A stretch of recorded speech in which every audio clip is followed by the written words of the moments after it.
नमस्कार साथियों, कैसे हैं आप सभी। उम्मीद है भाई आप सब बहुत बेहतर होंगे।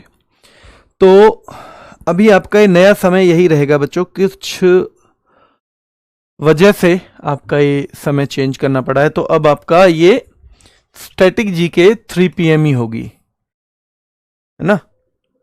शायद आपका बैच जब तक खत्म होगा तब तक, ठीक है। तो स्टैटिक जीके का जो समय है वो कब हो जाएगा, 3 PM ही रहेगा, ठीक है। करें शुरू। चलिए तो देख लेते हैं हम। आज एक अंतर्राष्ट्रीय संगठन हम पढ़ने वाले हैं, और अंतर्राष्ट्रीय संगठन में एक बहुत महत्वपूर्ण टॉपिक है संयुक्त राष्ट्र संघ। क्या है बेटा? संयुक्त राष्ट्र संघ। संयुक्त राष्ट्र संघ के बारे में हम अगर डिटेल में देखें तो संयुक्त राष्ट्र संघ बेटा वो संगठन है जो दुनिया में शांति स्थापित करने के लिए बना था। आप कहो जी दुनिया में ऐसा क्या हो गया था कि शांति स्थापित करनी पड़ी? तो आपको पता होगा कि भाई 2 बार क्या हुआ है, 2 बार विश्व युद्ध हो गया, और दोनों विश्व युद्ध होने के बाद एक समस्या आ गई कि भाई दुनिया में कैसे शांति बनाएं, क्योंकि दुनिया तो आपस में लड़ने भिड़ने को मरने को तैयार है, ठीक है, ध्यान रखना है। तो बेटा ऐसा हुआ कि जो प्रथम विश्व युद्ध और द्वितीय विश्व युद्ध, पहले विश्व युद्ध और द्वितीय विश्व युद्ध के बाद, याद रखना है इसके बाद 2 अलग अलग संस्थाएं बनी थी। तो पहले के बाद तो बनी थी राष्ट्र संघ, उसका नाम था, उसका उद्देश्य भी वही था कि भाई हम जो है शांति स्थापित करें, विश्व में ऐसी तबाही दोबारा ना हो। और बेटा जब ये संस्था बनी राष्ट्र संघ, उसके बाद फिर सेकेंड वर्ल्ड वॉर भी हो गया, यानी कि वो संस्था अपने पर्पज में फेल हो गई, अपने उद्देश्य में फेल हो गई। तो फिर से एक डिसीजन लिया गया, फिर से एक डिसीजन लिया गया। और वो क्या डिसीजन लिया गया बेटा? कि भाई एक और संस्था बनाते हैं जो थोड़ी सी और ज्यादा मजबूत हो। और फिर ये संस्था बनी कौन सी? संयुक्त राष्ट्र संघ। उस टाइम इस संस्था के बनाने में एक महत्वपूर्ण योगदान जिन लोगों ने दिया था, उनमें एक अमेरिका के उस वक्त के राष्ट्रपति भी थे, फ्रैंकलिन डी रूजवेल्ट। कौन थे? फ्रैंकलिन डी रूजवेल्ट भी थे बेटा, याद रखना है, ठीक है। तो फ्रैंकलिन डी रूजवेल्ट का जो है, जो भूमिका है, उनका जो रोल है, इस चीज में आता है कि भाई उन्होंने नाम दिया था। यह सवाल बनता है कि उन्होंने नाम दिया था यूएनओ। क्या दिया था? यूएनओ नाम जो दिया था उन्होंने ही दिया था, ठीक है। तो हम पृष्ठभूमि की बात कर रहे थे। पहला विश्व युद्ध होता है 1914 से लेकर 1918। इसके बाद एक संस्था बनती है राष्ट्र संघ। क्या बेटा? राष्ट्र संघ जिसे कहते हैं, या जिसे लीग ऑफ नेशंस कहते हैं, ठीक है। अंग्रेजी में क्या कहते हैं? League of Nations. तो ये 10 जनवरी 1920 को संस्था बनी थी। कब बनी? 10 जनवरी 1920, ठीक है। ये बनी है 10 जनवरी 1920।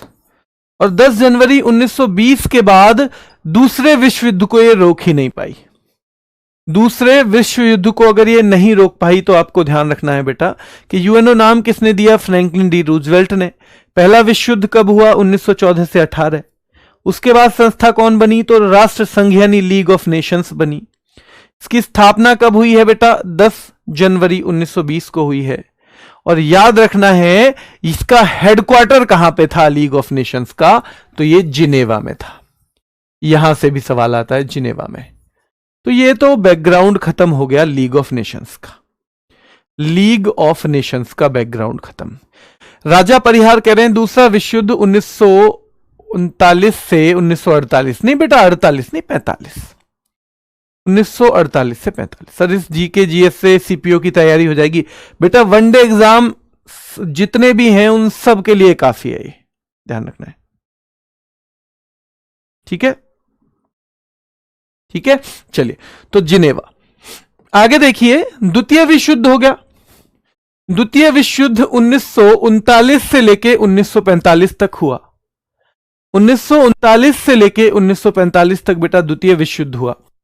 याद रखना है। और उसके बाद ये संस्था बनी दूसरी वाली, जिसे हम संयुक्त राष्ट्र या संयुक्त राष्ट्र संघ कहते हैं। एक ही बात है, या तो संयुक्त राष्ट्र बोल देते हैं, या पूरा नाम अगर आप देखेंगे ना तो वो है संयुक्त राष्ट्र संघ। अब कुछ बच्चे इसे कंफ्यूज हो जाते हैं राष्ट्र संघ से। बेटा राष्ट्र संघ नहीं है, इसमें ये वर्ड भी है संयुक्त। संयुक्त राष्ट्र या संयुक्त राष्ट्र संघ यानी यूएन या यूएनओ इसको कहा जाता है, और पहले वाले को कहा जाता था league of Nations. League of Nations. तो इसकी स्थापना कहां हुई है बेटा? इसकी स्थापना याद रखना है कब? 24 अक्टूबर 1945। अब क्योंकि 24 अक्टूबर के दिन इसकी स्थापना हुई है, कब हुई है? 24 अक्टूबर को। तो 24 अक्टूबर को ही संयुक्त राष्ट्र का दिवस भी मनाया जाता है। अगर आपसे पूछे कि संयुक्त राष्ट्र दिवस कब मनाया जाता है, तो बेटा संयुक्त राष्ट्र दिवस 24 अक्टूबर को मनाया जाता है। ठीक है, सवाल फिर क्या आता है कि कितने इसके संस्थापक सदस्य थे? इसके संस्थापक सदस्य कितने थे? तो बेटा 51 थे, और 51वां अलग से पूछा जाता है पोलैंड। देखो मैं समझाता हूं 51वां क्यों बोलते हैं इसको। जब भी कोई संस्था बनती है तो उसके नियम कायदे भी बनेंगे साथ में, इसके भी बने, और जो इस संस्था के नियम कायदे हैं उसको बोलते हैं चार्टर। क्या बोलते हैं बेटा? चार्टर। जैसे देश का संविधान, हमने अपना देश चलाना शुरू किया तो हमें एक कानून की जरूरत हुई और हमने अपना संविधान बना दिया। वैसे ही बेटा इस संस्था को बनाने के लिए चार्टर बनाया गया, और चार्टर पे साइन करने के लिए लोगों को बुलाया गया कि भाई जो जो इस संस्था का हिस्सा बनना चाहते हैं वो आ जाओ, वो आ जाओ। बेटा आज से 3 बजे ही रहेगी क्लास। ये टाइम बदला गया है किसी वजह से, ये मैनेजमेंट की तरफ से ही बदला गया है, मतलब कुछ इश्यू आ रहा था इसलिए बदला गया है, मैंने अपनी तरफ से नहीं बदला है। ठीक है, चलिए। तो चार्टर याद रखना है बेटा, चार्टर। चार्टर, तो चार्टर पे 50 देशों ने साइन किए थे जून 1945 में, और बेटा इसने 50 देशों ने साइन किए, और पोलैंड थोड़ा सा बाद में आया भैया, अक्टूबर में। कब? अक्टूबर 1945 में किसने किया है बेटा? तो ये किया है पोलैंड ने, यानी पोलैंड अलग से आया था। तो इन 50 का नंबर तो कोई नहीं बता सकता, लेकिन आपको पता है जब 50 देशों ने कर दिया उसके भी 3-4 महीने बाद आया है पोलैंड, उसके भी 3-4 महीने बाद आया है बेटा, ध्यान रखना है। ठीक है, चलिए। तो उसके भी 3-4 महीने बाद आया, तो 51वां कौन सा हो गया? ये 51वां हो गया है। ठीक है, 51वां हो गया है पोलैंड। तो यहां से सवाल बनता है, मैं फिर से कहता हूं, द्वितीय विश्व युद्ध 1939 से 45 के बीच हुआ। द्वितीय विश्व युद्ध के परिणाम स्वरूप संयुक्त राष्ट्र संघ या संयुक्त राष्ट्र, एक ही बात है, उसकी स्थापना हुई। कब हुई? 24 अक्टूबर 1945 को हुई। इसके कितने संस्थापक सदस्य थे? तो बेटा 51 थे, और 51वां एक अलग से बोला जाता है। 51वां अलग से बोला जाता है बेटा, याद रखना है। तो 51वां अलग से बोला जाता है। हां बेटा, उससे पहले ही चार्टर पर साइन हो गया था। बिल्कुल, चार्टर पे पहले ही साइन होंगे कि भैया हम ये बनाना चाह रहे हैं। देखो आप अपने गांव में कोई कबड्डी का टूर्नामेंट करवाना चाहते हो, कबड्डी का मान लो आपको, या कुश्ती का या क्रिकेट का जून में, तो अभी आप अभी से बनाओगे ना प्लान, सारे दोस्त पैसे वैसे भी इकट्ठा करोगे। तो चार्टर चल रहा था प्रोग्राम पहले से ही, ध्यान रखना है बेटा। बिल्कुल नहीं बेटा, यूनाइटेड नेशंस ऑर्गेनाइजेशन और यूनाइटेड नेशंस अलग अलग नहीं है, ये मैं यही कह रहा हूं कि संयुक्त राष्ट्र संघ और ये संयुक्त राष्ट्र अलग अलग नहीं है। मैंने दोनों नाम इसलिए लिखे हैं क्योंकि दोनों ही एग्जाम में आ जाते हैं, आप कंफ्यूज मत हो जाना। पर राष्ट्र संघ अलग है, जिसमें संयुक्त वर्ड ना हो वो राष्ट्र संघ बन जाता है केवल, और वो संस्था है वो वाली जो 1920 में बनी थी, पहले विश्व युद्ध के बाद बनी थी, पहले विश्व युद्ध के बाद बनी थी बेटा। ठीक है, चलिए चलिए sir, topic wise combined board PDF करा दो प्लीज। ठीक है सचिन भाई, करवा देंगे। टॉपिक जैसे जैसे खत्म होते जा रहे हैं उनकी लास्ट वाली वीडियो में उनकी कंबाइन, और फिर जब सारी जीके खत्म हो जाएगी तो फिर उसकी कंबाइन। बिल्कुल तुम्हारी सही डिमांड है, आज ही मैं बोलता हूं। आगे चलते हैं। तो बेटा याद रखना है 51 सदस्य, और अब कितने हैं ये सवाल बनता है फिर। तो अभी जो सदस्य हैं दे आर 193, और 193वां भी पूछा जाता है बेटा दक्षिणी सूडान यानी कि साउथ सूडान। कौन सा है? साउथ सूडान है। संयुक्त राष्ट्र के मुख्यालय की बात करें तो न्यूयॉर्क में है। कहां पे है बेटा? संयुक्त राष्ट्र या संयुक्त राष्ट्र संघ, फिर मैं कह रहा हूं यूएन या यूएनओ, यूएन बराबर यूएनओ, यानी संयुक्त राष्ट्र बराबर संयुक्त राष्ट्र संघ, डाउट निकाल देना। सवाल पूछा जाता है जमीन कहां से आई, तो देखो एक रॉकफेलर नाम के उद्योगपति थे, उन्होंने बेटा दान में दी थी, और अभी भी इनके नाम से वहां फाउंडेशन चलता है। अभी भी इनके नाम से क्या चलता है? वहां पर फाउंडेशन चलता है बेटा। हाँ प्रीतम पाल सर, आप महोबा डिस्ट्रिक्ट में आ रहे हो क्या? हाँ बेटा मैं आ रहा हूं, मैं महोबा डिस्ट्रिक्ट में आ रहा हूं। ठीक है, चलिए। तो यूएन का मुख्य कार्यालय कब बनकर तैयार हुआ बेटा? 1952 में। यूएन का जो मुख्य कार्यालय है वो कब बन के तैयार हुआ है मेरे शेरों? तो 1952 में बन के तैयार हुआ है। और ये जमीन किसने दी बेटा? रॉकफेलर ने दान में दी थी। किसने? रॉकफेलर ने। ध्वज आता है, ध्वज से क्या सवाल आता है? देखो ध्वज से पहला सवाल आता है इसकी पृष्ठभूमि यानी बैकग्राउंड किस कलर का है? जो यूएन का ध्वज है उसकी पृष्ठभूमि यानी कि बैकग्राउंड किस कलर का है? तो बेटा हल्के नीले कलर का है। कैसा है? हल्के नीले कलर का है। इसमें जो नक्शा है वो किन दो पत्तियों से घिरा हुआ है? तो जैतून की शाखाओं से। वर्ल्ड का मैप है और वो बेटा दो जैतून की शाखाओं से घिरा हुआ है, क्योंकि जैतून की शाखाओं का मतलब होता है शांति।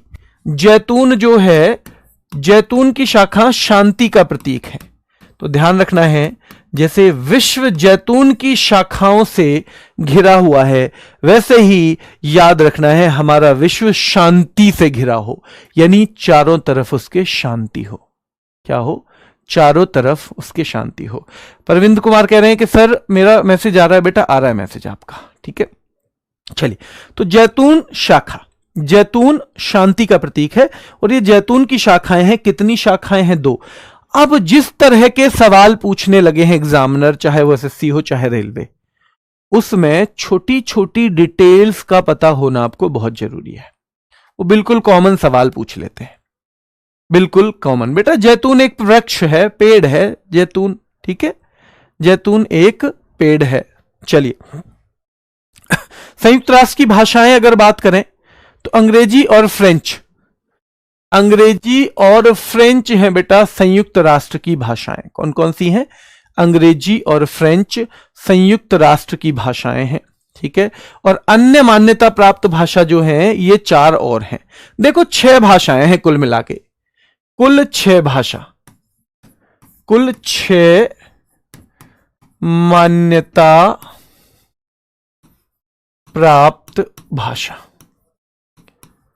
कुल 6 मान्यता प्राप्त भाषाएं हैं, याद रखना है, ठीक है। अंग्रेजी और फ्रेंच जो हैं ये कामकाज भी होता है इनमें, और 4 और हैं, चीनी, अरबी, रशियन, स्पेनिश। CARS, CARS तो आपको पता होना चाहिए कि भैया अंग्रेज लोग फ्रेंच कार्स पसंद करते हैं। इसका सूत्र है अंग्रेज लोग फ्रेंच कार्स पसंद करते हैं। तो अंग्रेज लोग मतलब अंग्रेजी, फ्रेंच मतलब फ्रांसीसी भाषा फ्रेंच, और कार्स का मतलब चीनी, अरबी, रूसी, स्पेनिश। चीनी, अरबी, रूसी, स्पेनिश। और सवाल कैसे बनेगा? सवाल कैसे बनेगा बेटा याद रखना है, सवाल बनेगा इस तरह से। वॉइस प्रॉब्लम हो रही है? चलिए, वॉइस प्रॉब्लम हो रही है क्या? नहीं होनी चाहिए, बताओ जल्दी से। वॉइस ठीक है? तो सवाल कैसे बनेगा? इनमें से कौन सी भाषा संयुक्त राष्ट्र की मान्यता प्राप्त भाषा नहीं है? और फिर 3 इनमें से दे देगा और एक कोई भी दे देगा। संस्कृत दे देगा, कन्नड़ दे देगा, भारत की हिंदी दे देगा, कोई और भाषा दे देगा। ठीक है, क्लियर है? हाँ, यहां इस तरह से, इस तरह से। ठीक है, चलिए अब देखो, तो यूएन में कुल मान्यता प्राप्त 6 भाषाएं हैं। इसके चार्टर जो मैंने बताया था जिसपे साइन हुए थे 1945 में, यानी चार्टर का मतलब है नियम कानूनों का एक, क्या बोलते हैं, संकलन, जिसमें नियम और कानून हो, ऐसा एक इंडेक्स मान लो। ठीक है बेटा, चलिए तो याद रखना है चार्टर में कुल अध्याय कितने हैं, तो 19 अध्याय हैं। कितने हैं? 19 अध्याय हैं बेटा। यूएन और यूएनओ की फुल फॉर्म आपको पता ही होगी, मैं बार बार बता रहा हूं कि यूएन का मतलब यूनाइटेड नेशंस और यूएनओ का मतलब है यूनाइटेड नेशंस ऑर्गेनाइजेशन।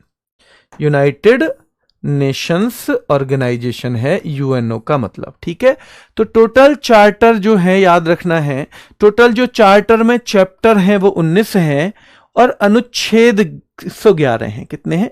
आर्टिकल 111 हैं। जैसे हमारे संविधान में भी आर्टिकल हैं, हमारे संविधान में भी चैप्टर हैं। ठीक है, तो चैप्टर इसमें 19 हैं। अध्याय कितने हैं बेटा, सॉरी अनुच्छेद कितने हैं? 111 हैं। और ये हमने बताया था कि शुरुआत में 50 ने हस्ताक्षर किए थे। और क्या 50 में भारत?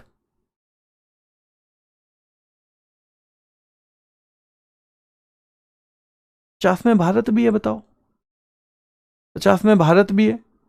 जब बताओ जल्दी से।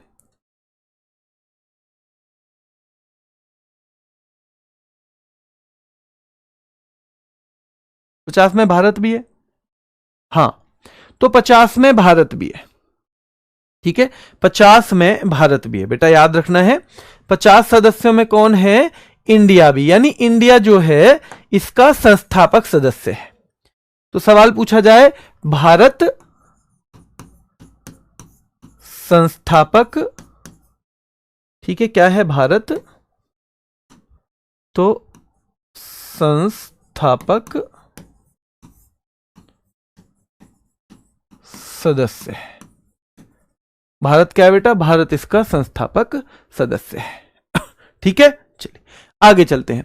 संयुक्त राष्ट्र संघ के अगर अंगों की बात करें तो 6 अंग हैं।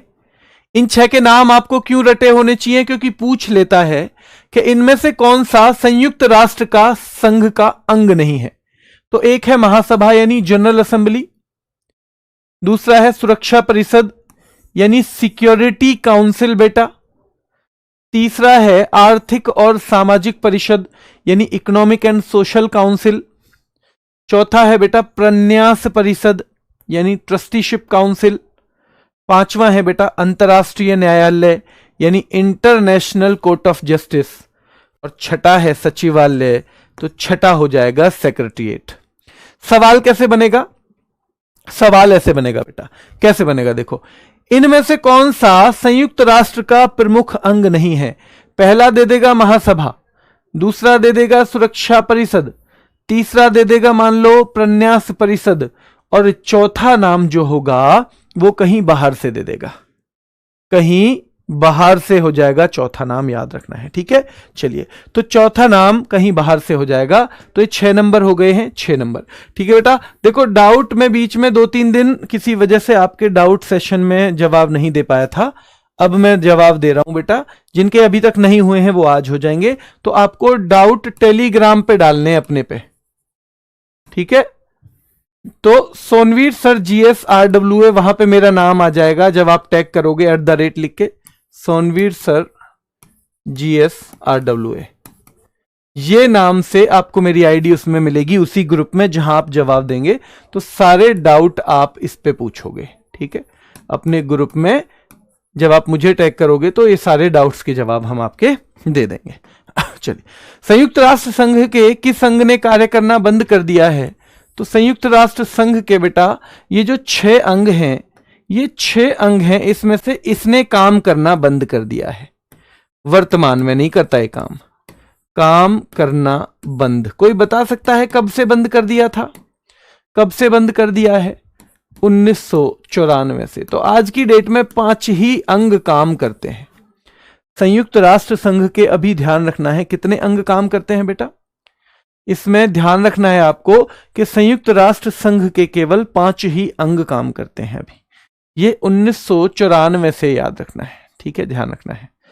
तो क्लियर है बेटा, ये 1994 से इसने काम करना बंद कर दिया है, ठीक है।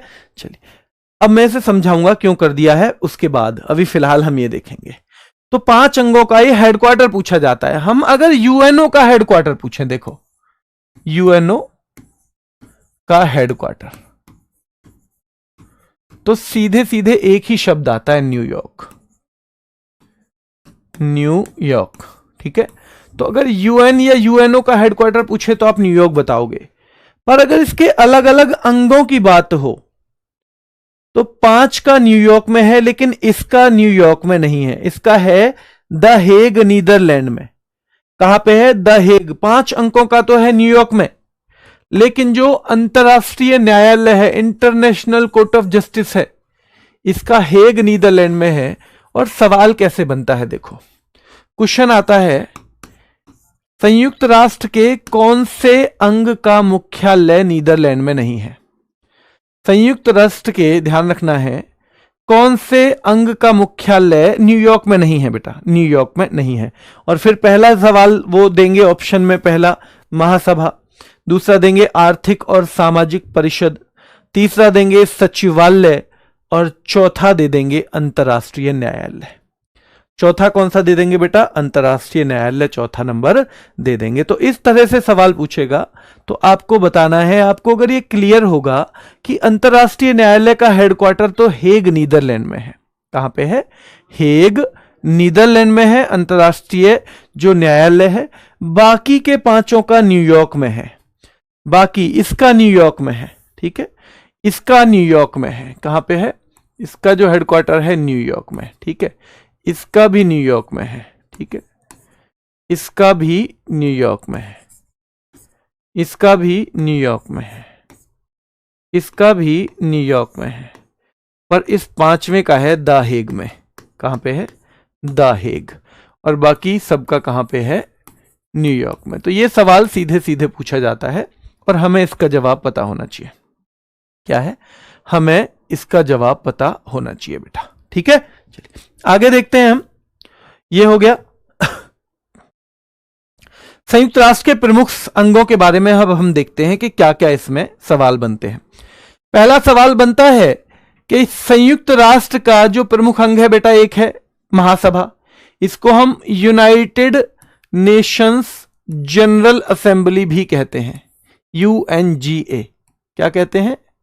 UNGA। इसको हम क्या बोल देते हैं? तो यूनाइटेड नेशंस जनरल असेंबली नाम भी इसको बोल देते हैं हम, ठीक है। चलिए अब याद रखना है, इसका उपनाम पूछा जाता है बहुत बार एग्जाम में, विश्व की लघु संसद, यानी mini parliament of the world. आप कहोगे जी इसको पार्लियामेंट क्यों बोलते हैं?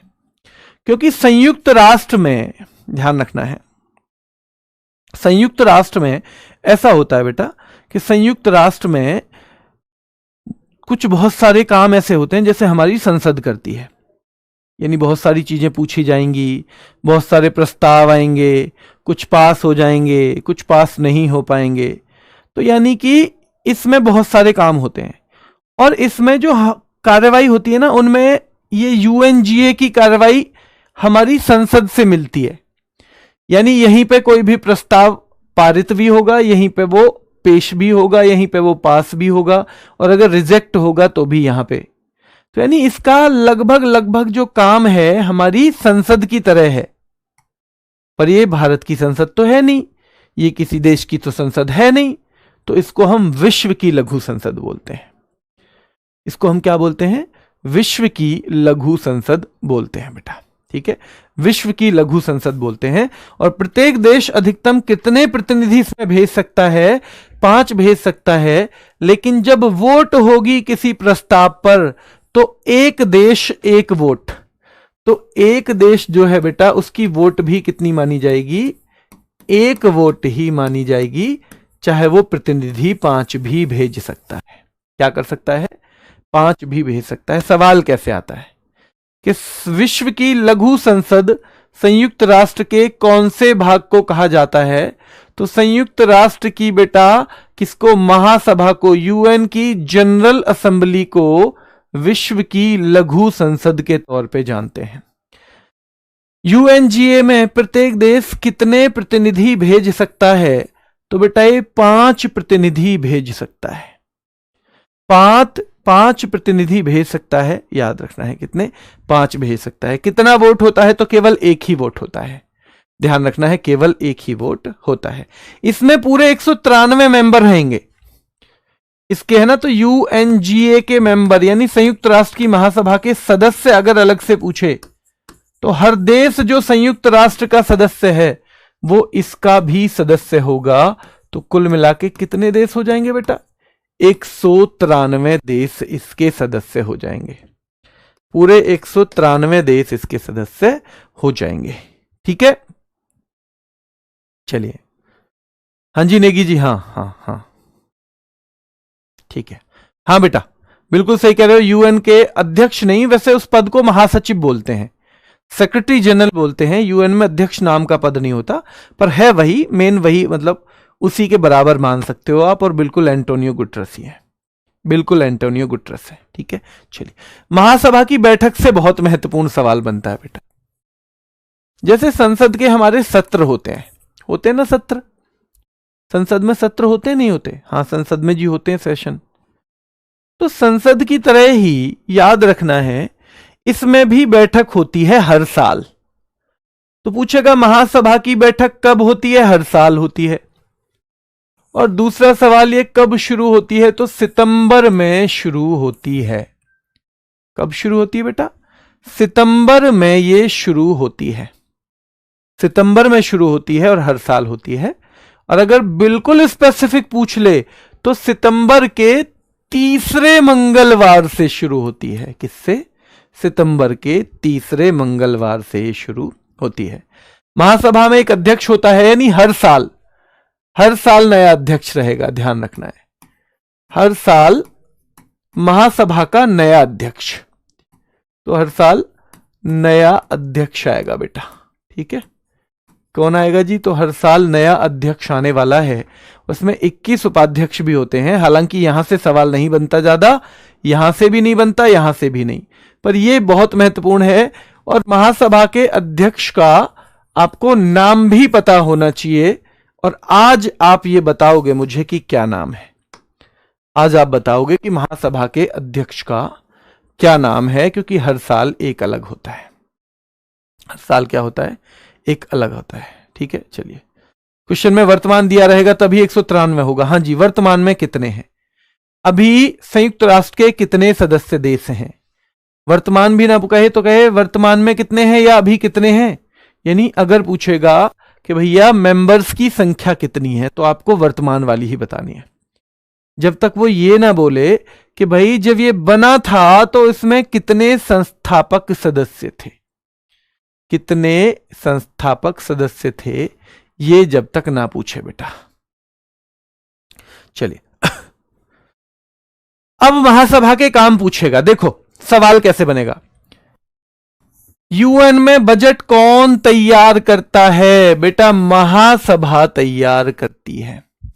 यूएन का बजट कौन पेश करता है? दूसरा सवाल, महासचिव के द्वारा यह पेश किया जाता है। और यूएन का बजट कब पेश होता है? कब पेश होता है? तो हर दूसरे साल, यानी यूएन का बजट हर दूसरे वर्ष बेटा। जैसे मान लो कि अगर 2025 में पेश हुआ है बजट, तो फिर सीधा 2027 में, 2027 में पेश हो गया तो फिर सीधा 2029 में। तो ये यूएन के बजट का तरीका है कि हर दूसरे साल महासचिव के द्वारा पेश किया जाता है, हर दूसरे साल पेश किया जाता है। और बजट तैयार करना किसका काम है? तो महासभा का काम है। दूसरा, अगर यूएन में नए सदस्य शामिल करना है तो ये कौन से अंग का काम है? तो बेटा ये भी संयुक्त राष्ट्र की महासभा का काम है, यूएन की जनरल असेंबली का काम है। तो बजट भी तैयार करेंगे। और महासचिव की नियुक्ति, जो इसका सबसे बड़ा पद है, उसकी भी नियुक्ति हालांकि इसका जो दूसरा महत्वपूर्ण एक संगठन है सुरक्षा परिषद, सिक्योरिटी काउंसिल, जिसे हम यूएनएससी भी बोल देते हैं, यूनाइटेड नेशंस सिक्योरिटी काउंसिल, जो इसका एक तरह से सबसे महत्वपूर्ण अंग है। यूएन का एक तरह से सबसे जो महत्वपूर्ण अंग होता है ना बेटा, महत्वपूर्ण अंग होता है, तो याद रखना है वो, तो सबसे महत्वपूर्ण जो अंग है यूएन का वो यूएनएससी ही है। तो महासचिव की नियुक्ति जो होती है वो सुरक्षा परिषद की सिफारिश पे होगी, यानी सुरक्षा परिषद भी बोलेगी तब होगी, तब होगी बेटा। ठीक है, क्लियर?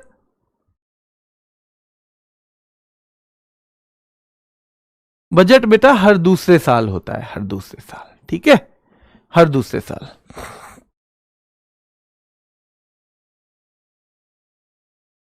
हाँ, अब तो तीन आपने मुख्य काम देख लिए कि भाई बजट तैयार महासभा करती है, नए सदस्य शामिल महासभा करती है, महासचिव की नियुक्ति महासभा करती है, दुनिया का पुलिसमैन। अब देखो सुरक्षा परिषद का क्या काम है, सिक्योरिटी काउंसिल का। तो सिक्योरिटी काउंसिल ये इंश्योर करती है कि दुनिया में शांति बनी रहे और दुनिया सुरक्षित रहे। इसका काम है दुनिया में शांति बनी रहे और दुनिया सुरक्षित रहे, दुनिया में शांति बनी रहे और दुनिया सुरक्षित बनी रहे, ये बेटा संयुक्त राष्ट्र की सुरक्षा परिषद का काम है। और हमारे समाज में यही काम कौन करता है, एक पुलिस वाला। तो इसीलिए सुरक्षा परिषद को दुनिया का पुलिसमैन कहा जाता है। और सवाल पूछा जाएगा कि संयुक्त राष्ट्र संघ के किस अंग को दुनिया का पुलिसमैन कहा जाता है? नंबर 1 महासभा, नंबर 2 आर्थिक और सामाजिक परिषद, नंबर 3 प्रन्यास परिषद और नंबर 4 बेटा सुरक्षा परिषद। तो नंबर 4 हमारा ऑप्शन हो जाएगा कि दुनिया का पुलिसमैन सुरक्षा परिषद को कहा जाता है। इसमें कितने मेंबर हैं? तो 15 हैं। पर इन 15 को 10 + 5 में क्यों लिखा है? क्यों? क्योंकि 10 होते हैं अस्थाई यानी नॉन परमानेंट और 5 होते हैं स्थाई, जिसे हम परमानेंट बोल देते हैं। क्या बोल देते हैं? यानी कि परमानेंट। जबकि 10 कैसे होते हैं मेरे शेरों? तो 10 होते हैं अस्थाई, जिसे हम नॉन परमानेंट भी बोल सकते हैं। क्या बोल सकते हैं? Non permanent. तो नॉन परमानेंट ध्यान रखना है। अच्छा जी, इसको समझाएं थोड़ा सा, इसको समझें थोड़ा सा, समझें।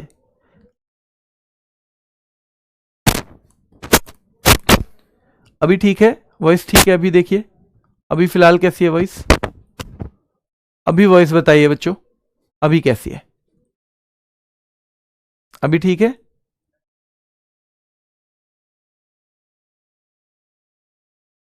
अभी ठीक है?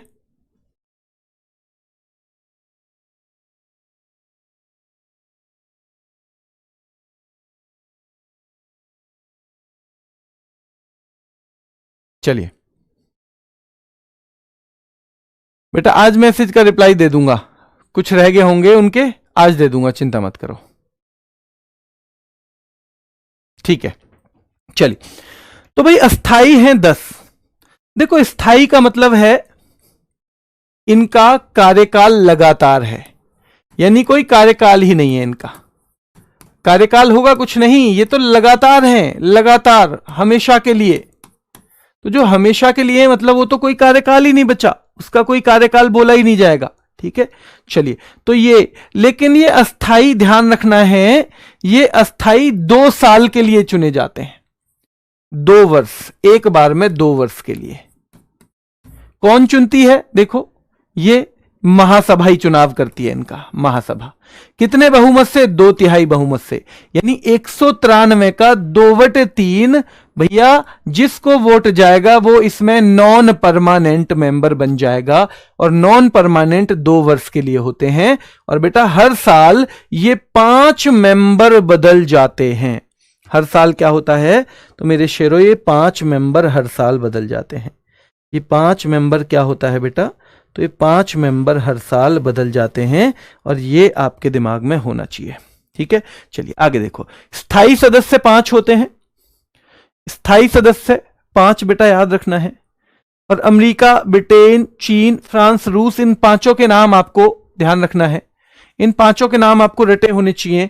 ABCFR बोलते हैं हम इनको, ABCFR, यानी अमेरिका, ब्रिटेन, चीन, ध्यान रखना है, फ्रांस, रूस। अमेरिका, ब्रिटेन, चीन, फ्रांस, रूस। अमेरिका, ब्रिटेन, चीन, फ्रांस, रूस। तो याद रखना है बेटा ये ABCFR, ABCFR याद रखना है आपको, ठीक है, ABCFR। तो ये 5 मेंबर हैं और इनके पास एक वीटो पावर होती है। आपको पता है वीटो पावर क्या है? आपको पता है वीटो पावर? वीटो का मतलब है सुप्रीम पावर। देखो ये संयुक्त राष्ट्र सुरक्षा परिषद में कुल मेंबर हैं 15। यहां देखो कुल मेंबर बेटा 15 हैं, जिनमें 5 स्थायी हैं, 10 अस्थायी हैं। जब किसी भी प्रस्ताव पर, यहां भी प्रस्ताव आते हैं, यहां पे भी कुछ कुछ प्रस्ताव पास होते हैं, आते हैं, जैसे हमने उसमें देखे थे संयुक्त राष्ट्र की महासभा में। अच्छा जी, यहां भी आते हैं, हां। तो यहां पे फिर इन 15 लोगों की वोट डलती है। इन 15 लोगों की वोट डलने के बाद मेरे शेरों, जब ये 15 लोगों की वोट डलेगी तो किसी भी प्रस्ताव के पास होने के लिए 9 वोट जरूरी हैं। कितनी? 5 और 4, 9 वोट जरूरी हैं अगर किसी भी प्रस्ताव को पास करना है। अच्छा जी, 9 जरूरी हैं, ठीक है, तो समझ गए हम। फिर क्या दिक्कत आती है? दिक्कत कुछ नहीं आती बेटा, कि ये समस्या है इसमें कि उन 9 वोटों में अगर जो टोटल लोग हैं 15, वैसे तो नॉर्मल कंडीशन में 9 वोट हो पास हो जाएगी चीज, पर अगर इन 15 जो हैं, इनमें जो 5 मेन हैं परमानेंट वाले, अगर उनमें एक भी उस चीज से खुश नहीं है और उसने खिलाफ में वोट डाल दी, केवल एक, मान लो किसी मामले में अमेरिका खुश नहीं है, उसने कोई प्रस्ताव आया, 14 लोग चाहते हैं प्रस्ताव पास हो जाए और अमेरिका ने कहा नहीं मुझे ठीक नहीं लग रहा, तो वो फिर पास होगा नहीं, वो रिजेक्ट हो जाएगा। अरे सर अभी तो आप कह रहे थे कि 9 लोगों की वोट चाहिए। हाँ 9 लोगों की चाहिए, पर शर्त यह भी है कि कोई परमानेंट वाला जो आदमी है वो खिलाफ ना हो, परमानेंट वाला देश खिलाफ ना हो। अगर परमानेंट वाले ने मना कर दी तो चाहे 14 लोग उसके फेवर में हों, फिर भी वो रिजेक्ट होना ही होना है। अच्छा, ये समस्या है इसमें। मतलब वीटो का मतलब तो ये तो सबसे पावरफुल है, यानी कि चाहे 14 लोग, जहां बस 9 लोगों की ही स्वीकृति चाहिए थी, 9 लोगों की ही मर्जी चाहिए थी, वहां पे 14 लोगों की मर्जी भी काम की नहीं रहती अगर इनमें से कोई एक उस प्रस्ताव के बारे में कुछ गलत बात बोलता है, उसके खिलाफ वोट दे देता है। तो यह है इस वीटो पावर की पावर, यानी भैया ये सबसे ऊपर पहुंचा देती है इसे, ठीक है। चलिए, तो सकारात्मक के लिए 15 में से 9 वोट काफी हैं, पर याद रखना है केवल एक भी अगर वीटो वाला खिलाफ हो गया तो वो खत्म। अब पूछा जाएगा कि भाई ये तो स्थायी मेंबर की बात हो गई, ये तो हमेशा ही मेंबर रहते हैं पांचों के पांचों, पर ये 10 जो हैं ये तो आपने बताया था 2 साल के लिए चुने जाते हैं और हर साल 5 रिटायर भी होते रहते हैं, बदलते रहते हैं हर साल 5। हाँ जी, बदलते रहते हैं। तो ये बताओ हमें कि फिर ये भारत भी तो बना होगा। हाँ बन चुका है, भारत 8 बार बन चुका है बेटा, 8 बार। अच्छा 8 बार, ये तो मेरे ख्याल से सबसे ज्यादा होगी संख्या। 8 बार तो बहुत कुछ होता है। हाँ जी 8 बार है, ठीक है, ध्यान रखना है। तो 8 बार होता है, लेकिन सबसे ज्यादा जापान है 12 बार। अगर पूछे अब तक संयुक्त राष्ट्र में सबसे ज्यादा बार अस्थाई सदस्य कौन बना है, तो बेटा जापान बना है। और इसी मामले में जो ब्राजील का नंबर है दैट इज 11, यानी कि ये दूसरे नंबर पे है। तो जापान और ब्राजील इसमें पहले और किस नंबर पे है बेटा, पहले और दूसरे नंबर पे हैं। जापान और ब्राजील कौन कौन से नंबर पे हैं, तो मेरे शेरों पहले और दूसरे नंबर पे हैं जापान और ब्राजील, ठीक है। अब तीसरे पे आ जाओ, आर्थिक और सामाजिक परिषद। हमने देखा संयुक्त राष्ट्र की महासभा में 193 मेंबर माने जाते हैं। महासभा में हमने देखा बेटा जो सुरक्षा परिषद है उसमें 15 ही मेंबर हैं। सुरक्षा परिषद, हाँ जी 15 हैं, ठीक है। लेकिन याद रखना है फिर आएगा ये जो आर्थिक और सामाजिक परिषद है, इसके मेंबर पूछे जाते हैं भाई, इसके मेंबर पूछे जाते हैं बेटा, याद रखना है। तो सुरक्षा परिषद में 15 ही मेंबर थे, इसके मेंबर होते हैं 54, जिनका कार्यकाल होता है 3 साल, और इसमें कोई भी परमानेंट नहीं है, सब बदलते रहते हैं, सब बदलते रहते हैं बेटा। यानी हर साल 18 रिटायर हो जाते हैं, हर साल 18 रिटायर हो जाते हैं। क्या हो जाते हैं? तो हर साल 18 रिटायर हो जाते हैं, यानी कि 1/3, यानी कि 1/3 बेटा, 1/3। 54 का 1/3 कितना है? तो वो है 18।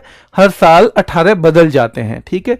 और इसकी बैठक साल में 2 बार, जैसे महासभा की एक ही बार होती थी साल में, ये अप्रैल में तो होगी न्यूयॉर्क में और जुलाई में होगी जिनेवा में। तो याद रखना है इसकी बैठक भी 2 बार होती है, और दोनों बार अलग अलग शहरों में होती है, दोनों बार ध्यान रखना है बेटा, है ना, दोनों बार याद रखना है कि भाई अलग अलग शहरों में होती है। तो सदस्य संख्या 54 है, याद रखना है बेटा, कार्यकाल 3 साल का है। सचिवालय पे आ जाओ, तो सचिवालय के हेड कौन होते हैं? तो वो होते हैं महासचिव। पहला सवाल यही बनेगा, सचिवालय के हेड जो है महासचिव, और महासचिव का जो टेन्योर है या टर्म है या फिर बेटा कार्यकाल है, दैट इज 5 years, यानी वो 5 साल है। और सचिवालय क्या करता है? तो भैया दिन प्रतिदिन के काम जो हैं, जैसे हमारे मंत्रालय जो हैं वो भी क्या करते हैं, जो सरकार को चलाने के लिए दिन प्रतिदिन के काम है बेटा, ध्यान रखना है, दिन प्रतिदिन के काम है, याद रखना है, दिन प्रतिदिन के काम है। तो ये आपको पता होना चाहिए। सचिवालय का प्रमुख महासचिव, कार्यकाल 5 साल, और सचिवालय संयुक्त राष्ट्र संघ के दिन प्रतिदिन के काम को करता है। अब बेटा महासचिव से सवाल बनते हैं सीधे सीधे। महासचिव, तो देखो सबसे पहले जब महासचिव बने थे ना, तो वो पहले हैं त्रिगवेली। त्रिगवेली आप मुझे बताओगे कौन से देश के हैं? त्रिगवेली बताओ जल्दी से, इसकी पीडीएफ बेटा मिलेगी आपको अपने बैच में। इंडिया 3rd नंबर है, ये जरूरी नहीं है बेटा, और देश भी हो सकते हैं बीच में, पर आपको ये नंबर नहीं पूछेगा फिलहाल, आप पहले और दूसरे को याद रखना।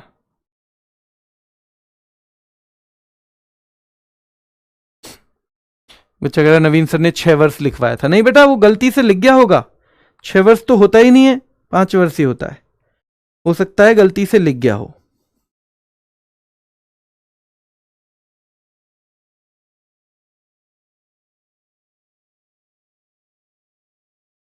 छह वर्ष नहीं होता, 5 वर्ष होता है। Norway Norway Norway Norway Norway, बहुत बढ़िया बेटा।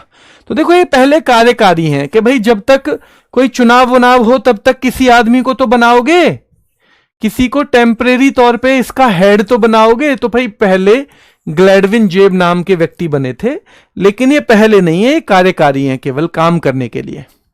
तो पहले महासचिव पूछेगा त्रिगवेली बताओगे, दूसरे पूछेगा तो डैग हैमरशोल्ड स्वीडन के। इनके बारे में 2 खास चीजें रहती हैं कि एक तो हवाई दुर्घटना में मृत्यु हुई थी इनकी, और एक 1961 में मरणोपरांत नोबेल मिला था। आज तक दुनिया में 2 ही लोगों को मरणोपरांत नोबेल मिला है, एक 1931 में एरिक एक्सेल को मिला था, और 1961 में डैग हैमरशोल्ड को। तो याद रखना है दूसरे महासचिव हैं डैग हैमरशोल्ड, स्वीडन के हैं, हवाई दुर्घटना में मृत्यु हुई, और 1961 में मरणोपरांत नोबेल पुरस्कार इनको मिला है। फिर पहले एशियाई पूछे जाएंगे, तो भैया यूथांट हैं, और यूथांट हैं कहां के? तो म्यांमार के हैं। ये पहले एशियाई भी हैं और पहले गैर यूरोपीय यानी नॉन यूरोपियन। देखो 3 लोग आपने देखे, एक तो कार्यकारी, ये कहां के हैं बेटा? इंग्लैंड के, यूके के, ये भी यूरोप के हो गए। दूसरे नॉर्वे के हैं, ये भी यूरोप के हो गए। तीसरे स्वीडन के हैं, ये भी यूरोप के हो गए। तो जब यूथांट म्यांमार से बनेंगे तो वो पहले एशियाई तो होंगे ही, पहले नॉन यूरोपियन भी बन जाएंगे। पहले याद रखना है नॉन यूरोपियन भी बन जाएंगे, ठीक है। चलिए, तो याद रखना है आपको, तो फर्स्ट एशियन और फर्स्ट नॉन यूरोपियन है यूथांट म्यांमार के। फिर पहले अफ्रीकी से सवाल बनता है बेटा, बुतरस घाली हैं, मिस्र के बुतरस घाली पहले अफ्रीकी हैं। 7वें महासचिव हैं कोफी अन्नान। इनके बारे में क्यों पूछा जाता है? कि इनको प्लस यूएन को 2001 में नोबेल शांति पुरस्कार मिला था, जॉइंट नोबेल पीस प्राइज। क्या मिला था बेटा? नोबेल पीस प्राइज मिला था इनको। किनको बेटा? तो ये जो हैं कोफी अन्नान, कोफी अन्नान, और बेटा याद रखना है कोफी अन्नान और साथ में यूएन, कोफी अन्नान और यूएन दोनों को मिला के 2001 में नोबेल का शांति पुरस्कार मिला था। और ये सवाल पूछ लिया जाता है, ये घाना से हैं, और ये सवाल भी पूछा जाता है कि इनका संबंध किस देश से है, इनका संबंध किस देश से है बेटा। ठीक है, क्लियर है यहां तक? कल सुरक्षा परिषद के 5 अस्थायी सदस्य बने हैं। हाँ बेटा बने होंगे, हर साल बनते हैं वो, और कल नहीं, वो जनवरी से ही बनते हैं, 1 जनवरी से ही बनते हैं। ठीक है, हाँ वैष्णवी कह रही है सर 5 साल ही है। हाँ बेटा 5 ही है। नवीन सर ने अगर लिखा है तो वो गलती से ही लिखा होगा, उन्होंने कितनी सारे बैच में 5 साल ही पढ़ाया है। ठीक है, वो कभी कभी हो जाता है। मैं प्रैक्टिस सेट जो जीडी का लेता हूं उसमें कल मैंने गलती से एक जो सन है ना वो उसका वो मैंने करवा दिया है, क्या बोलते हैं 1600, क्या करवा दिया है मैंने, 1615 की जगह मैंने 1605 लिखवा दिया गलती से। आज सुधारूंगा उसे। तो कभी कभी लिखने में और बोलने में भी गलती हो जाती है। ठीक है, चलिए क्लियर है बेटा? बेटा अब देंगे पटेलिया जी आपके उसका डाउट का रिप्लाई आज दूंगा जरूर ग्रुप में। 2-4 दिन अभी थोड़ा लोड चल रहा था तो मैं रिप्लाई कर नहीं पा रहा था बीच में। अब मैंने शुरू किए हैं तो बहुत सारे बच्चों के रिप्लाई पेंडिंग थे, मैं कर रहा हूं अब उन्हें। ठीक है, चलिए तो याद रखना है बेटा 8वें महासचिव पूछे तो बान की मून, और इनका देश भी पूछ सकता है। ये जितने मैंने लिखे हैं आपको इनका सबका देश जरूर पता होना चाहिए। तो याद रखना है फिर से एक बार कि पहले महासचिव त्रिगवेली नॉर्वे के, दूसरे डैग हैमरशोल्ड स्वीडन के। कहां मृत्यु हुई? हवाई दुर्घटना में मृत्यु हुई। 1961 में मरणोपरांत नोबेल पुरस्कार मिला बेटा। मरणोपरांत 2 खासियत इनकी ये है, पहले एशियाई या पहले गैर यूरोपीय कौन है? यूथांट है म्यांमार के। पहले अफ्रीकी बेटा बुतरस घाली हैं मिस्र के। 7वें कौन से थे? Kofi Annan. कोफी अन्नान का संबंध किससे है? घाना से है बेटा। यूएन के कौन से महासचिव को 2001 में नोबेल शांति पुरस्कार मिला? कोफी अन्नान को मिला है। बान की मून कौन से नंबर के थे? तो बेटा 8वें नंबर के थे। और ये कौन से देश के हैं? तो दक्षिण कोरिया के। और लास्ट में आएगा वर्तमान महासचिव हैं एंटोनियो गुटरस, जो पुर्तगाल से हैं। कहां से हैं बेटा? एंटोनियो गुटरस जो हैं वो पुर्तगाल से हैं। ठीक है, पुर्तगाल से हैं, याद रखना है। क्लियर है? तो ये पुर्तगाल के हैं, इनका आपको ध्यान रखना है। और ये 9वें नंबर के हैं। कौन से नंबर के? 9वें। अंतर्राष्ट्रीय न्यायालय की बात करेंगे तो अंतर्राष्ट्रीय न्यायालय से, और ये कल टॉपिक खत्म हो जाएगा, कल कर लेंगे आप। ठीक है, ध्यान रखना है। कार्यकाल नहीं था बेटा, कार्यकाल तो 1605 से ही। एक बच्चा पूछ रहा है सर 1605, कार्यकाल तो 1605 से ही था। उनके उसमें जो अंग्रेज आया था ना उसकी बात हम कर रहे थे। तो अंग्रेज जो आया था 1615 में, उसका नाम हमने 1605 में करवा दिया। मैं आज चेंज करवा दूंगा। ठीक है, हाँ सर नोट्स बनाए स्टैटिक के या नहीं? बेटा बना सकते हो, आपकी मर्जी है। नहीं बनानी है तो मैं लास्ट की जो भी आपका जब टॉपिक खत्म होगा तो उसकी लास्ट की पीडीएफ जो है कंबाइन लास्ट वाली क्लास में डलवा दिया करूंगा। यानी कि मान लो फेस्टिवल की 6 क्लास हुई तो छठी में पूरे 6 का जो पीडीएफ है मर्ज करके डलवा देंगे, आपकी मर्जी है।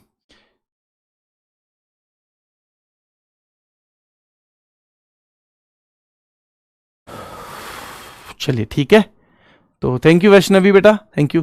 हाँ पीडीएफ जल्दी अपलोड करवा दो। ठीक है बेटा, ये बात भी बोल देते हैं, ये बात भी बोल देते हैं। रैपिड फायर की मैं आज या कल में अपडेट लाऊंगा, एक छोटी वीडियो अपलोड करूंगा। वो आ रही है, इसी वीक आ रही है बेटा। बैच ज़्यादा हो रहे हैं मुझ पे, 5-6 हो रहे हैं अब, क्योंकि नवीन सर जो हैं वो तो फिलहाल आ नहीं पा रहे हैं। तो फिर वो और मेरे सब्जेक्ट सेम है तो मेरे पे बैच 4-5 हो रहे हैं, तो उसमें थोड़ा सा कई बार टाइम का इशू। पर रैपिड फायर में लेके आऊंगा बच्चों के लिए, वो सबको लेने हैं। ठीक है, तो अभी के लिए इतना ही, फिर मुलाकात करेंगे। धन्यवाद।